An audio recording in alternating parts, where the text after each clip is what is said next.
Arwin Santos umaapila sa commissioner ng MPBL dahil nga sa pinataw sa kanya na 100,000 na kailangan niya raw harapin. Pagkatapos pa dyan ay maaari nga din daw siyang may indefinite ban dito sa MPBL na kung saan sa ginawa niya nga raw gulo na pagsuntok dito kay Bringas. At dating Ginebra player na si Aljon Mariano naglaro na nga dito sa Terra Firma Jeep. Pero itong si Maverick Amnesia ay hindi pa nga rin naglalaro dahil nga sa foot injury niya. Parang may gusto nga patunayan itong si Aljon Mariano sa ginawa nga sa kanya ng Barangay Ginebra dahil 10 points nga agad ang ginawa niya dito sa Terra Firma Jeep.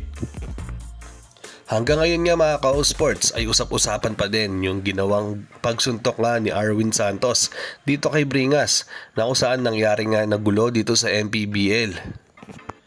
Madami nga ang nagulat sa inasta ni Arwin Santos dahil hindi naman daw siya ganyan maglaro. Alam naman ng karamihan na medyo physical din naman itong si Arwin pagdating nga sa basketball. Pero kapag ka nabigyan nga raw siya, parang hindi na raw siya papayag niyan.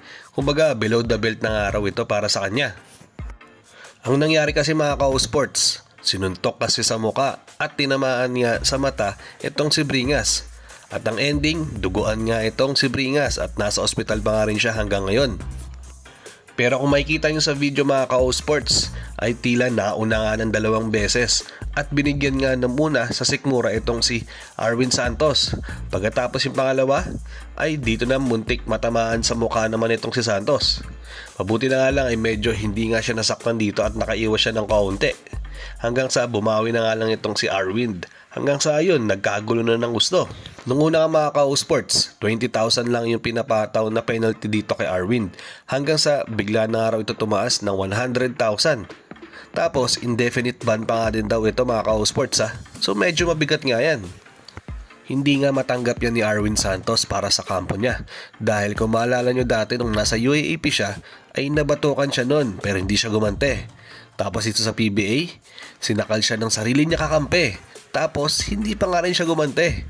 Pero ngayon nga na kung saan sinuntok nga daw siya ng 2 beses ay parang hindi na raw tama yun. Kumbaga below the belt nga yun, puro tulad ng sabi ko kanina. Hindi naman kasi mainitin talaga ang ulo nga nito ni Arwin. Sadyang parang hindi na nga raw tama nga raw kasi nangyari sa kanya. Kasi sobrang physical na nga raw yung nangyari. Kumbaga suntok na nga raw yun at hindi na nga raw yung part of the game. Kaya naman nasaktan nga ng gusto itong si Arwin sa desisyon na pinataw nga sa kanya ng MPBL. Umaasa nga siya na sana mapababa nga raw ng konti kung ano man yung pinataw sa kanya na suspension at lalong-lalo na nga yung indefinite ban ha. Medyo mabigat nga yan kasi gusto pa rin kasi maglaro nga ng basketball nung ni Arwin tapos ganito pa yung mangyayari. Kumbaga gusto niya lang naman daw sana mabigyan ng magandang closure yung paglalaro niya ng basketball. Tapos ang pangit naman kung ganyan pa matatapos. Kumbaga bad image nga yan para sa kanya. Sa kabilang dako naman mga ka-sports ay tungkol naman dito nga kay Aljon Mariano na kung saan bagong lipat nga lang dito sa Terra Firma Jeep. Tapos naglaro nga agad siya. Unang pasok pa nga lang ni Aljon mga ka-sports ay nakiscore nga agad siya dito sa 3-point shot. Tapos sinundan pa nga ito ng easy 2 points dito nga sa loob ng court. Dito nga pinatunayan ni Aljon Mariano kung ano nga yung kaya niya pang may iambag dito sa kanyang kupunan. Kaso hindi niya nga lang ito napapakita dito sa Barangay Ginebra dati dahil sobrang loaded na nga ng forward position na kung saan yun nga yung mga pinaglalaroan niya. Dito sa Terra Firma ay medyo malaya nga lang niya magagawa kung ano yung pwede niyang gawin. Unlike dito sa Ginebra na may kailangan nga siya sundin na sistema at iikot talaga dapat yung bola bago nga lang makatira. Kung baga, kailangan umikot nga ng umikot tapos kapag open ka, dun ka nga lang makakatira. Kaya medyo mahirap nga rin yung ginagawa na sistema dito ng Ginebra. Lalong-lalo na sa part nga rin dito ni Aljon.